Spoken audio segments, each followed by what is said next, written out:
joined now by Kate Chambers, Managing Director of Clarion Gaming. Kate, how's the show gone? There's two different perspectives, isn't there? There's our perspective from Clarion Gaming. My perspective is if we build on time, we attract the visitors, they come in, the show feels busy. For us, that's a big tick. We don't get any complaints. But actually, the true test, and if the show has done well, and I suppose the answer that I'm looking for is actually having a conversation with both the exhibitors, the suppliers, and the visitors, the operators, the purchasers. And I've been having a couple of those conversations over the last 3 days. One visitor said, we asked the question, why is ice so good? Why'd you come? And she said, oh my God, it's like Christmas.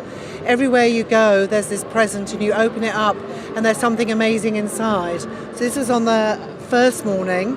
Let's hope she unwrapped all the presents that she wanted. So I'm sure she will have thought it was good. But from the exhibitor point of view, have they seen the right people? Have they done the business? A lot of the companies here are coming to attract new purchasers, find new technology for themselves, but also it's a brand and PR exercise as well.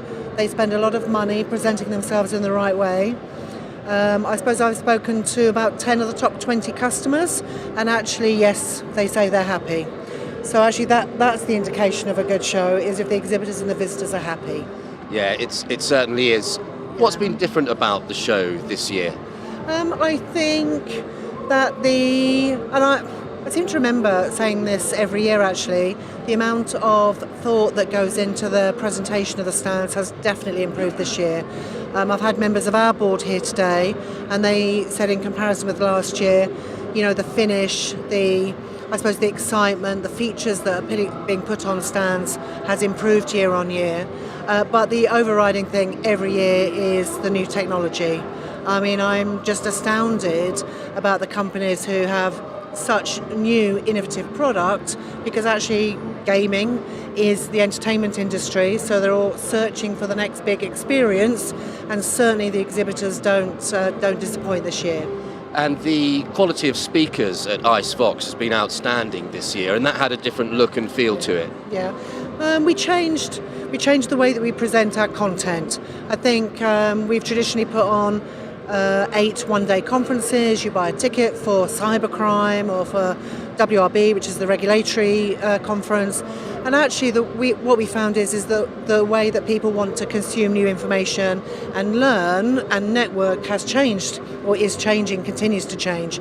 So actually, by presenting the content in a different way, which is in a variety of different formats, formal sessions with a panel speaking, single speaker speaking to a group audience, or debates or networking sessions, is the way that people want to learn nowadays. So actually the Hive was all about providing that new experience. And we always like to lead from the front and try new things.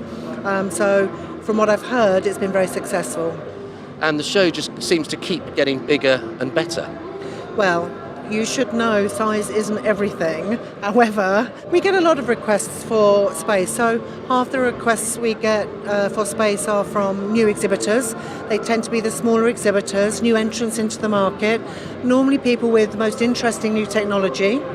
And then half the growth actually comes from existing exhibitors.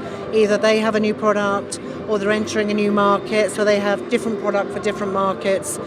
So yes, we try to make sure that the growth in the show doesn't outstrip demand. But yes, so it inches up, maybe 10% each year. And tell me a little bit about sort of rolling out the ICE brand, ICE North America and ICE Africa. I think over the last 10 years we've seen, and anybody who works in the industry has seen the growth of ICE London, certainly from its beginnings at Earl's Court. I suppose the first one I did was 2010. That show was about 18,000 square metres and now it's 47,000 square metres. That's a huge jump in growth. But we take that growth and the development of the brand very seriously.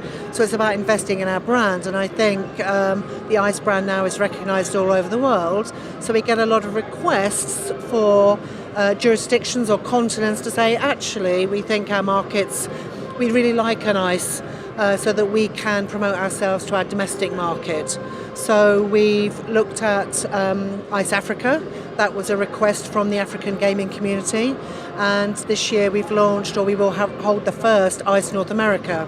There was a definite desire from the North American market, which is obviously Canada, the United States and Mexico, to have a conference and exhibition which concentrated on online or interactive gaming, but also sports betting. You know, the rise of sports betting is coming, so we decided to combine our iSports Betting USA conference and our Gigsy conference and bring them together. There's a lot of trade shows and conferences out there, so if we can consolidate some of the things that we're doing, it just unburdens the market somewhat. Well, Kate, thank you very much for finding the time to speak to us. My pleasure.